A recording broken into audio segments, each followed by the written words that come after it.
నుంచి తెలంగాణ శాసనసభ సమావేశాలు ప్రారంభమవుతున్న నేపథ్యంలో బీజేపీ ఏ విధమైన స్ట్రాటజీతో ముందుకెళ్తోంది అనే అంశంపైన, అలాగే కొద్దిసేపటి క్రితమే బీఏసీ సమావేశం ముగిసింది. ఇందులో ఏ అంశాలు చర్చకొచ్చాయి, ఎన్ని రోజుల పాటు సభ నడవనుంది అనే అంశంపైన ప్రస్తుతం మనతో మాట్లాడడానికి BJP floor leader Kishan Reddy ఉన్నారు.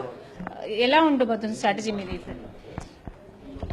తెలంగాణలో రాష్ట్రం ఏర్పడిన తర్వాత మరి 3వ సంవత్సరంలో ఉన్నాము.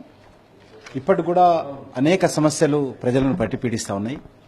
ముఖ్యంగా మిగులు బడ్జెట్తో ధనిక రాష్ట్రంగా పేరు పొందినటువంటి తెలంగాణ రాష్ట్రంలో ఈరోజు నిధుల కొరత ఉంది, ఆర్థిక సంక్షోభం ఉంది. మరి ఈ సమస్యపైన శాసనసభలో చర్చ జరగాలని భారతీయ జనతా పార్టీ డిమాండ్ చేసింది.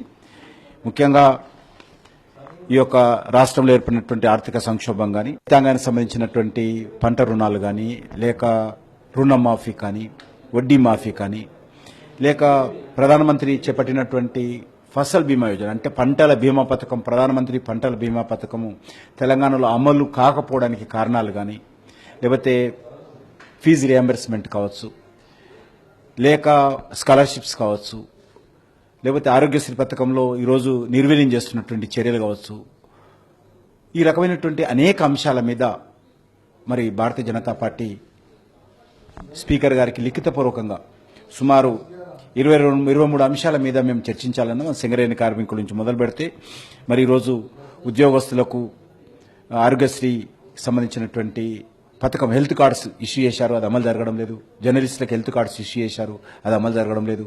ఫిట్మెంట్ బకాయిలు ఏవైతున్నాయో బకాయిలు ఇంతవరకు చెల్లించడం లేదు.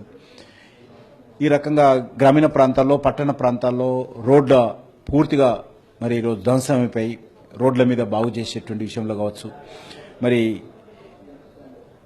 ప్రైవేట్ కళాశాలలో విపరీతంగా పెరిగిపోతున్నటువంటి స్కూల్ ఫీజుల అంశం కూడా మేము ఈరోజు ప్రభుత్వం దృష్టికి తీసుకెళ్లడం. కానీ కాంగ్రెస్ అంటే ప్రధాన ప్రతిపక్షం మాత్రం ఈ నోట్ల రద్దు పైననే చర్చ జరగాలని కూర్చుంది. దీనిపై అంటే మిమ్మల్ని టీడీపీ అలాగే టీఆర్ఎస్ ని టార్గెట్ అంటే ఒకటే లైన్ లో తీసుకురావాలనుకుంటున్నారు. విచిత్రంగా ఉంది కాంగ్రెస్ పార్టీ వైఖరి. ఈరోజు నోట్ల రద్దు రాష్ట్రంలో తీసుకున్నటువంటి అంశం కాదు. నోట్ల రద్దు తీసుకున్నది దేశవ్యాప్తంగా ఢిల్లీలో. ఒక దిక్కు పార్లమెంటు జరుగుతూ ఉంది. సుమారు 15 రోజుల నుంచి పార్లమెంటు సమావేశాలు జరగకుండా అక్కడ అడ్డుపడుతూ నోట్ల రద్దు మీద చర్చించడానికి ముందుకు రాకుండా ఈరోజు సంబంధం లేకుండా తెలంగాణ అసెంబ్లీలో చర్చించాలని కాంగ్రెస్ పార్టీ, మజ్లిస్ పార్టీ అడగడం ఏదైతున్నదో ఇది చాలా విచిత్రంగా కనిపిస్తా ఉన్నది.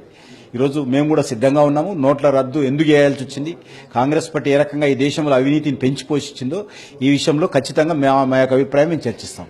అంటే ప్రజలు కష్టాలు పడుతున్న మాట వాస్తవం. ప్రధానంగా ఇప్పుడు ప్రజలు కష్టాలు చూసుకుంటే మెయిన్గా అదే ప్రధానమైన సమస్యలాగా వాళ్ళు భావిస్తారు. మేము ముందే చెప్పాం కదా, ఈ యొక్క నోట్ల రద్దు చేసేటప్పుడే గౌరవ ప్రధానమంత్రి నరేంద్ర మోడీ గారు ఇది 50 రోజులు మీకు ఇబ్బందిగా ఉంటుంది, నాతో సహకరించండి అని చెప్పాడు. ఆయన సంతోషంగా ఉంటారని చెప్పలా. ఈ నోట్ల రద్దు కారణంగా అనేక రకాల సమస్యలు ఉత్పన్నమవుతాయి. జనరల్గా జాతిని ఉద్దేశించి ప్రధానమంత్రి మాట్లాడిన అంశం కాదది.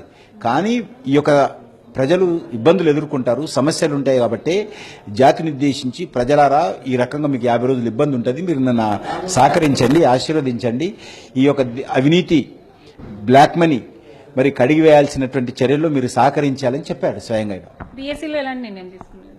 బీఎస్సీలో కూడా రేపు చర్చించాలని నిర్ణయం జరిగింది. ముఖ్యంగా ఈ 30వ తేదీ వరకు ఇప్పటివరకు డేట్స్ ఫైనల్ అయినాయి. మళ్ళీ 30వ తారీఖు ఆ ప్రాంతంలో మరోసారి బీఎస్సీ కూర్చొని మరొక 1 వారం రోజులు పొడిగించాలని చెప్పి కూడా నిర్ణయం జరిగింది. అనేక